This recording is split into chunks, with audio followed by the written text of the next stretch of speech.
കർത്താവ് തൻ്റെ ശിഷ്യന്മാരെ ഏറ്റവും അധികം ശാസിച്ച ഒരു കാര്യമെന്ന് പറയുന്നത് അവരുടെ അവിശ്വാസമാണ്. ഉറങ്ങിക്കിടക്കുന്ന കർത്താവ്, ആ കർത്താവ് പറഞ്ഞിട്ടാണ് അവർ യാത്ര ചെയ്തത്. എന്നാൽ പടക് ഇങ്ങനെ മുങ്ങിക്കൊണ്ടിരിക്കുമ്പോൾ ഉറങ്ങുന്ന കർത്താവിനെ തട്ടി ഉണർത്തി.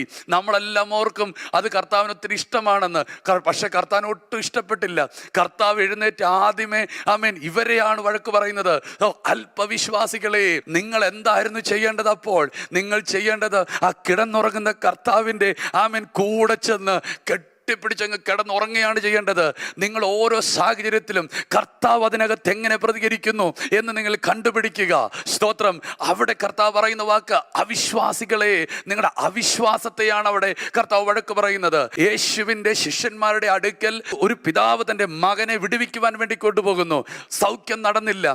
കർത്താവ് അവിടെ പറഞ്ഞൊരു വാക്കുണ്ട്, അവിശ്വാസികളെ, നിങ്ങളെ എത്രത്തോളം സഹിക്കും എന്ന് പറഞ്ഞാൽ അവിശ്വാസമുള്ള ഒരു വ്യക്തിയുടെ കൂടെ ദൈവത്തിന് ഇരിക്കാൻ പറ്റത്തില്ല ഒത്തിരി നാൾ. ഇന്നിത് പറയുമ്പോൾ നമ്മുടെ അകത്തുള്ള എല്ലാ അവിശ്വാസങ്ങളും യേശുവിൻ്റെ നാമത്തിൽ മാറിപ്പോകട്ടെ.